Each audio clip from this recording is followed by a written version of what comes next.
What is up, guys? It's your boy Turn to Ash Guy. I am back. Happy Monday, Cyber Monday, for all of you guys who love Cyber Monday. I'm not a huge online shopper, but I mean, I'll take some deals. And you guys, for the Cyber Monday, I got my posters coming. They're in the cart. They've been ordered. Got a big tarp coming as well, guys. This is not going to look so ugly for too much longer. So I promise that is on the way, guys, here. But happy Monday. We were on the road back from Minnesota yesterday, all day Sunday, guys. It was a long trip home, longer than usual. Usually that 12-hour drive is not that bad. But yesterday felt really long for some reason. So, guys, we're back. I'm coming to you today with my One Piece Chapter 1033 review. Now, I kind of got spoiled a little bit on some things, guys, about Zorro in this chapter, so I decided not to do my live reaction this week and just stick to a review. So I just wanted to come in, talk quickly about the chapter. Hopefully this doesn't take too long, guys, here, but I had to bring my sword high out, guys, here, for this chapter, because man, oh man, did we get a sword heavy chapter. And I think this is what everyone was like waiting for in Wano. Like, we just wanted to talk about swords a little bit. Katanas are so cool, don't worry. This thing is very not sharp, but it was my first sword, so I had to name it after myself. So this is hi, guys. Hi, say hi to everyone. Hi, hi, hi, hi. All right, guys, hi. All right, so let's jump in, guys. Today's chapter, chapter 1033, is called Shimotsuki Kozuboro, and the name by itself, guys, just gave me chills, because I was like, oh my gosh, we're going to talk about blacksmiths, which means we're going to talk about swords. Oh my god, let's jump in right into the chapter. I was so excited for it. So, guys, I'm spinning everywhere. Let's start with the cover page this week, guys. And the cover page was really cute, and I'm really excited that we got a little bit of Tashigi and Smoker, because it's been forever, and I really, really love this duo, so I hope at some point we get to see them again, especially if they're with Vegapunk. That'd be really cool. So we see Tashigi playing with some baby penguins, and she's pretending to be the bad guy. This is a reader request. Tashigi dressed as a bad guy getting defeated by baby penguins playing heroes by Soda Susu, something like that. And you see the penguins jumping on her back, and they're all cheering for the one who's got the sword, who's playing probably the protagonist, the hero. But you see the mom penguin in the very back, like, notice Smoker and just like, oh my god. Smoker just not enthused by this whole situation. So very funny chapter, very funny cover page. I would love just a cover page series of Tashigi and Smoker. That would make me really happy. I love the duo. So without further ado, let's jump in right into this chapter, guys. So we pick up kind of where we left off, guys, with Zoro and King before. Zoro has Enma in his hand, and we heard Enma just going crazy, exuding haki last time we saw Zoro, kind of sucking up his haki like the first time he picked up Enma, like drained his arm. You see that skeletal arm, because it's just draining your haki. This is what Enma does. Enma's got us like... We don't think it's like a Zanpakuto from Bleach, where they like legit have their own souls and personalities, but we're kind of getting that in One Piece now. We're kind of learning that the swords have their own personalities and their own triggers, and they're like sentient beings, kind of. Not quite, but very similar to that, and that's kind of what we're getting from Enma in these last few chapters. So we start, and Zoro's yelling at Enma, like, Enma, what are you doing? Like, who gave you permission to do this? And you see Enma just exuding haki, like taking as much haki as it can from Zoro, and you see Zoro's just in pain, and King's like, yeah, I'm gonna attack you right now. Like, I don't know what's going on. Like, are you having an argument with your sword? So you see King just dip in front of Zoro, and I thought he was gonna attack Zoro, but he gets in front of Zoro and just opens himself up.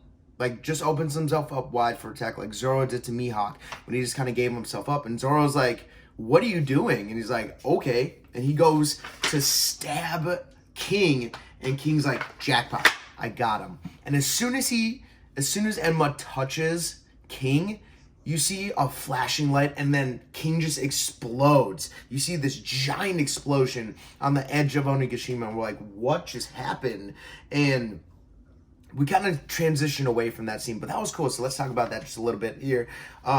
When I first saw that, I was like, does King have combustion powers? Like, when the sword touched him, he can like ignite certain parts of his body, which makes sense with why he is always the flame. Like, he can ignite flames on his back, and he can keep the ignitions going. Not quite like Bakugo, who like, they're instant. Like, he can just, like, Bakugo from My Hero Academia can just like pop his sweat, and he can ignite things, kind of like that. So is it very similar to that, where King can just has like some kind of like something coming out of his body that he can ignite at will, and then he can keep the ignition going if so, something like that, which is why he can always be on fire and he can ignite flames from whatever part of his body he wants, and he's always got like the flame wings going on, something like that. Maybe he can like ignite something, maybe it has something to do with ignition, maybe it's just a flame power altogether, but it had me thinking something like that of ignition. He can ignite things, so when Zoro touched his body, he was like poof, it ignited and exploded outward. So that was really cool. And we kind of transitioned from this, and we got a very small panel of Sanji and Queen, guys, here. So Queen talking to Sanji's like, that was Zoro on the transponder snail, wasn't it? Like, he doesn't stand a chance against King, excuse me. He doesn't stand a chance against King. And Sanji's like, like, what are you talking about? And this is where we get a little bit of backstory on King a little bit and the Lunarians. And we don't get much, but it was just enough of a teaser to get everyone excited and hyped up, guys. So we see Queen's like, that guy's a remnant of the Lunarians, guys, here. And they are capable of surviving in any natural environment. The Lunarians are capable of living in any natural environment, and their descendants were known as gods on this planet. So guys, we knew that before, that it was been speculated, I guess, that I think it was confirmed, that the Lunarians used to live on the Red Line before the world government came and kind of either wiped them all out or just kicked them off the Red Line. And I assume that they wiped them all out because Queen says they're extinct of the extinct Lunarians. So it's pretty easy to think that the world government, the Celestial Dragons, went to war with the Lunarians, and they went up there and just kind of killed them all because they're such a threat. So that's my guess. But the people were known as gods, and they can live on any natural environment, which means he's very adaptable to any situation that's kind of going on, whether it be hot or cold.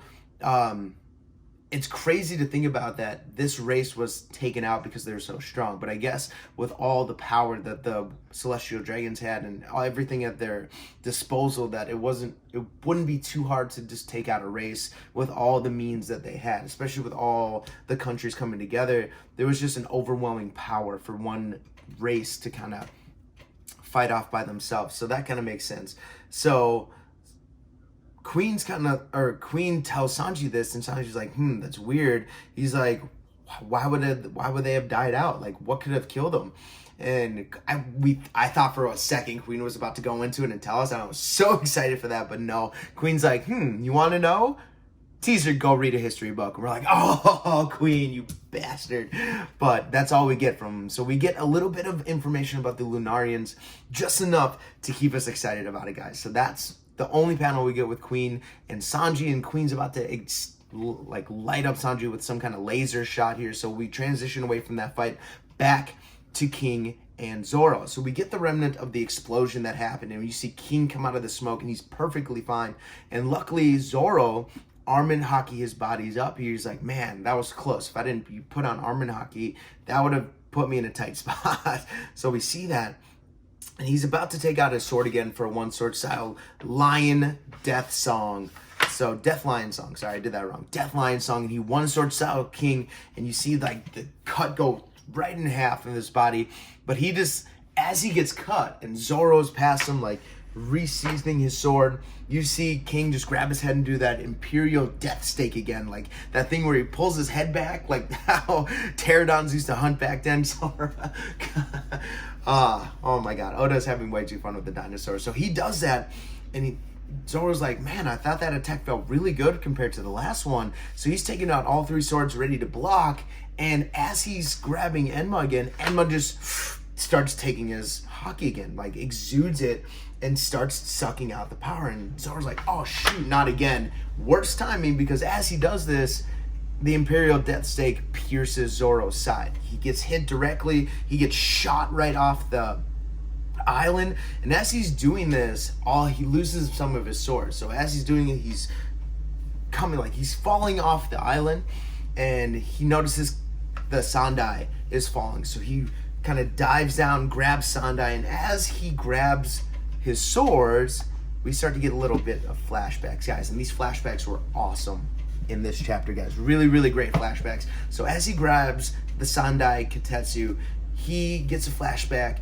to when he met Hitetsu at the very start of this arc, guys, here. And he's like, oh, Hitetsu talking to Zoro, like, oh, you have Kitetsu the Third. That's my blade. I was the one who crafted that.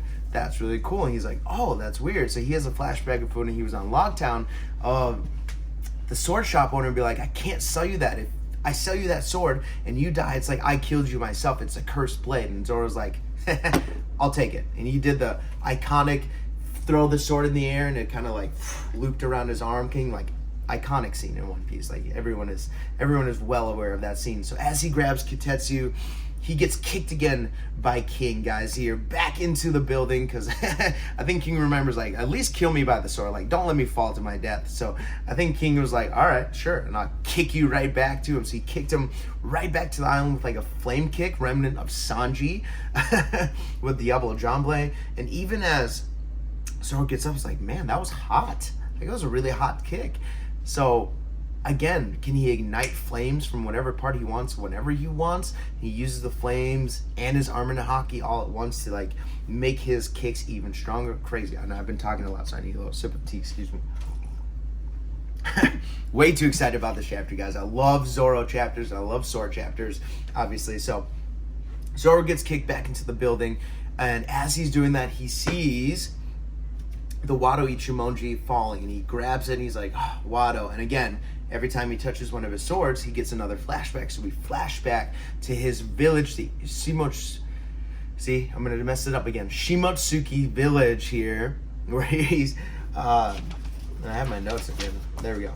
Where he's talking to Koshiro, and he's like, Sensei, may I have her sword? And Koshiro's like, I suppose so. Like, this is my daughter's sacred sword. Like, you can have it. And Zoro, we see him going back, thinking of Kushina. I always get Toshigi and Kushina. Kushina, he's making his promise. He's doubling down on their promise to become the strongest swordsman or woman of all time. And swordsman, because Kushina wanted to be known as a swordsman as well. So swordsman of all time. So he doubles down. He's holding the Wado, and he's making this promise. You see him crying. And we get another flashback. This kind of leads all into one, guys. He's talking back at the start of the village where he's training, and he's talking to Hitetsu, and he's like, Black Friday deals, guys. We got the dog one of these corn toys, and she loves it. So I almost knocked over my setup. So as he's talking to Hitetsu's like, yeah, it was crafted by that man, guys. The Ichimonjis and the Enma were crafted by the same person. This was Shimotsuki Kozuboro. I don't know why Shimotsuki is so hard for me to say. Shimotsuki Kozuboro. So he tells Zoro that Enma and the Wado were both crafted by the same man. Crazy to think about, and I think we knew that going into that. Shimotsuki had crafted both, but this is really cool. And Zoro's getting flashbacks, and it's kind of all trickling back into his memory. He keeps like thinking, he's like, it came all of a sudden, but I wasn't putting it together. Like, the Wado back in my village, there was a man named Shimotsuki, or the village was named Shimotsuki, but there was this old dude. And as he's having these flashbacks, King is still lighting him up with attacks, guys. King is not waiting for Zoro to figure his life out. So he's just throwing, he does this imperial slings and arrows where he flaps his wings, and you just see rain down slashes coming down here. Kind of like the Tempest kicks, kind of something like that. So we see him, and Zoro is, of course, trying to block him. He grabs Enma, and Enma's just like not having any of Zoro. So he can't block it. He gets hit, and we see him get like shot down into the building again. So now he's inside one of the towers. He's no longer outside of Onigashima. So it looks like he's inside somewhere. And he lands hard. And again, this is just leading into more flashbacks. We see him talking to Momo, and he's like, Momo's like, why can't I say Snatchy? Tsunachi? And Zoro's like, I don't know. There isn't really a reason for it, but this old guy in my village who I used to talk to always told me not to say it. And we see Zoro talking to this old guy sitting on this cliff, like smoking a pipe. And Zoro's like, yeah, I had no idea who this old guy was until I found out that he was Kuina's grandfather when he died. And there was just this random old guy that Zoro used to talk to between his training at the dojo. So and this kind of leads us into the major flashback. So we find out that this guy, that's this old dude in Zoro's village, Zoro didn't know his name for the longest time, and still didn't until like the very end of this chapter. We'll get to that. So Zoro didn't know this old guy, but he would talk to him every once in a while. And this old guy is sitting at the edge of sitting at the edge of this cliff, just fishing, has a couple katanas, and he's got this funniest mask. And I saw that this was a callback to when Oda like animated the swords of Zorro, that one of them kind of looked like the old man. So very funny. So go look up the funny faces, guys. And so we see this guy, and it's just his name, Oda Box, is this old man of the village. We don't get an actual name for him in this chapter, but it's just old man in the village. And he's talking, he's like, "Old man, I heard you were a samurai sometime." And the old man's like, "Hey, how about we shut up about it, dude? Or do you want the Navy to invade this island?" And Zoro's like, "Hey, don't be an asshole. Like, guy's just asking." And you see Zoro run off. And Zoro, apparently, in between his training, would come up and just talk to this old dude. Obviously, we don't know Zoro's parents, and they weren't around. So maybe this guy was just someone Zoro could talk to between his training. So he'd always come up and ask the old man old questions. So when Zoro went to challenge Kushina to a fight with real swords, he asked the old guy, he's like, "Hey, I keep losing to Katana in practice. Like, I need something to help me." So this old dude throws down. The sword needs to just be racked right there. Throws down two swords. Like, "Here, you can use these to practice. They're not even good. I can't forge anything great anymore." So as soon as he said forge, I was like, "Forge? Is he a bladesmith? Like, he's making these swords? Like, that's really cool. Like, where's this gonna go?" So Zoro's like, "Oh, that's so cool." But as he gives him the swords, he's like, "Listen, kid, these swords are like kitchen knives, but for murder." So he's telling like a 7-year-old Zoro this, like, these are like butter knives, but for murder. Like, each sword is built and created for one purpose, and that's to use it to kill someone. Like, whether it's for good or bad, swords are meant for you to kill someone, to attack people. Like, they're not toys to play with, guys. So he has this very serious face, and Zoro's like looking at his swords that he just got from this old man, like, yikes, like, that's right. And I like what he says here, so I'm going to quote it. He's like, "Listen closely. A sword like kitchen knife, but for murder. They're created to kill people, and a blacksmith hones his craft so that his weapons are better at killing than any other." So cool. And we kind of get this little flashback of swords, and a sword, he's talking about how swordsmiths and swords like put their aura, put what their intent for the sword is into the blades that they're making.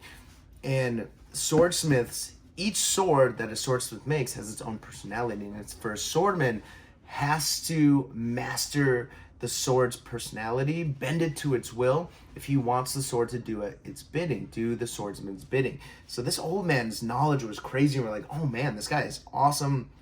So he's teaching Zoro about the dangers of swords and what they can do, and how you need willpower to bend swords to your will. And you need a strong will. And this is all leading into the end of the chapter, guys. You need a strong will to bend the swords to your willpower, to your stake, what you want to do with the blades.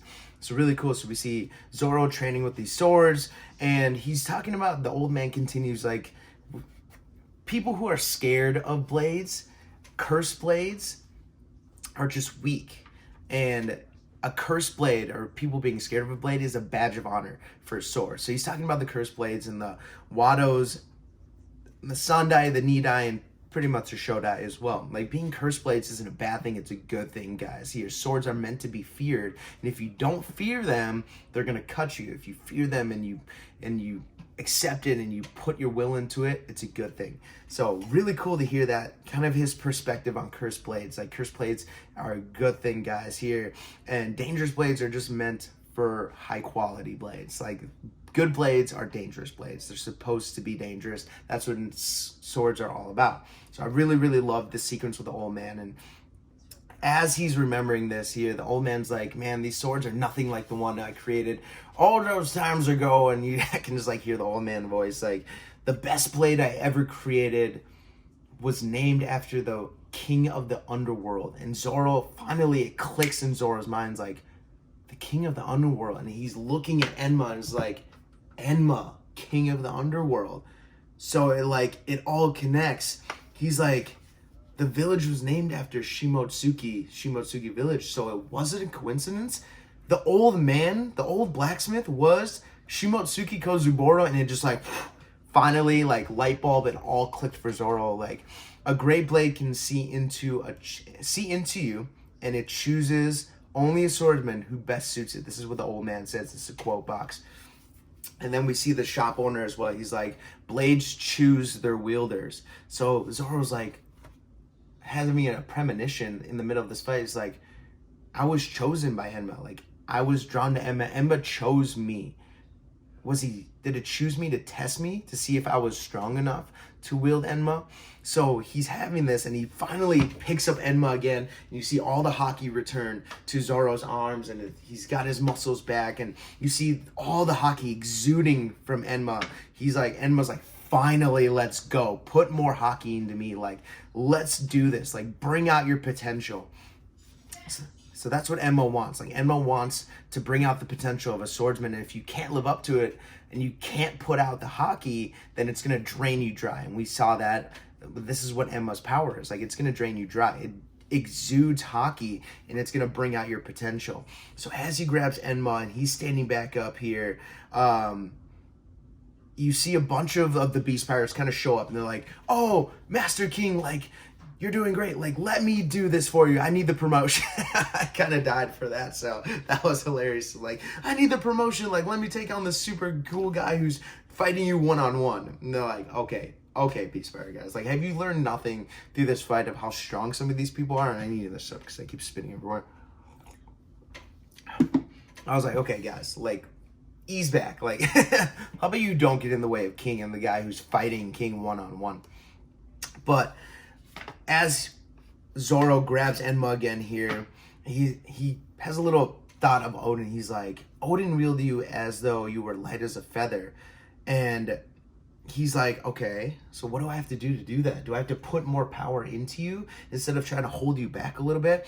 And you see his arm not black anymore, and you see all of this power welling up in Enma, and you see Enma just kind of exuding haki again, and just the sheen of it looks really, really cool. You see the smoke coming off of it, and as he starts to exude more haki, put more haki into Enma, all of a sudden, guys, oh my, I'm gonna try to restrain oh my gosh, guys, you see all of the Beast Pirates start foaming at the mouth. You see this big pressure shot, and they all fall to the ground, and we all know what that means. We all know what that means, guys. I almost laughed. Oh, my boy Zorro. And he's like, and then all of a sudden you see all these Beast Pirates fall, and King notices like, you intend to be a king, don't you? And then we get a little flashback of Luffy talking to Zorro. Luffy's like, yeah, nothing better. I would expect nothing less as the Pirate King to have the best swordsman in the world on my crew. And then Zoro's like, that's right. I have to keep my promise to my captain and my best friend that I will be the best swordsman in the entire world. Zoro is aiming to be the king of all swordsmen, the best swordsman in the entire world. You need strong willpower. Raven. Strong willpower. You need to have kingly desires to be the best of the best. Nothing can be held back. So you finally, our boy Zoro unleashes his conqueror's haki. He is a conqueror. Oh my god, we knew it was coming eventually, and they kind of foreshadowed this in the anime as well when he put everyone to sleep. So cool. Such a great chapter, and that's where it ends with him talking. And I don't know if there's a break next week. I didn't see. Let me see if there's a break next week, guys. Oh my god, but guys, oh my gosh. And there is no break next week. Amazing. So no break next week. So really exciting, guys. I was a loss for words. So we finally get to see Enma pulling out Zoro's potential. We see him wielding all three swords, and we see the black lightning coming off each of the swords here, and we didn't see that before. We saw that he could make them into black blades. He could exude his haki into all three of his blades, which is sweet, but this is the first time they're exuding the Conqueror's haki, the black lightning that we see when Luffy and Doflamingo hit, and when Luffy fought Big Mom and Kaido. Like, this is the black lightning we see. So finally Zoro is bringing out his Conqueror's haki, and King's like, okay, now we're gonna get started. So guys, that's where the chapter ends. Such a cool scene. Zorro kind of finally connected with Enma, finally understood the history of the blades, his history of the village, and what this all means, and all connecting back together. So cool. The fact that the old man, Shimotsuki Kozuboro, was a mentor, not a mentor. I don't think he really taught Zorro much, but he kind of gave him some guidance in a way. And then the fact that we called back to that Kuina and Koshuro's father was alive at the time in the village. The man who escaped 150 years ago, the famous blacksmith, was the man in Zoro's village. Like, such a cool callback to all those scenes. An amazing chapter, guys. I loved everything about it. I think any chapter with swords, guys, here, and Zoro, and a little bit of flashback to give us some information about it, and finding about the Lunarians. It was it was so good, guys. Here, 10 out of 10 chapter, so good. Chapter MVP obviously is going to go to Zorro, guys. Zorro unleashing his Conqueror's Haki for the first time, knocking out some of the Beast Spirits. And if he can kind of control this Haki, guys, and put it into his blades, and it's kind of, I think this kind of tells us that, I don't know if it was confirmed before, so let me know, guys. Comment below. Was it confirmed that Odin had Conqueror's Haki? Did he ever use it in the story? I can't remember off the top of my head. I'll have to go back and look. I assume so. I would assume that Odin had Conqueror's Haki, but I can't remember off the top of my head because I don't remember seeing him ever use it. Maybe in his fight against Kaido, but again, yeah, I can't really think of it. So maybe, but I assume now that Enma bringing out the best potential and everything that Enma can do, that if Odin was able to wield it light as a feather, and with Zorro finally figured out, like, okay, I just need to give you this Haki and bring out my best, that you're gonna listen to what I say. So I think it's confirmed now that Odin had Conqueror's Haki. If not, I'd be surprised. So I assume that Odin had Conqueror's Haki too. But guys, amazing chapter. So much going on. Sorry if I missed something. I just really wanted to talk about Zorro and the swords. So he's got his blades. It looks like all three are exuding Conqueror's Haki. We have the Wado, we have the Shodai, not the Shodai, excuse me, the Sandai, and we have Enma.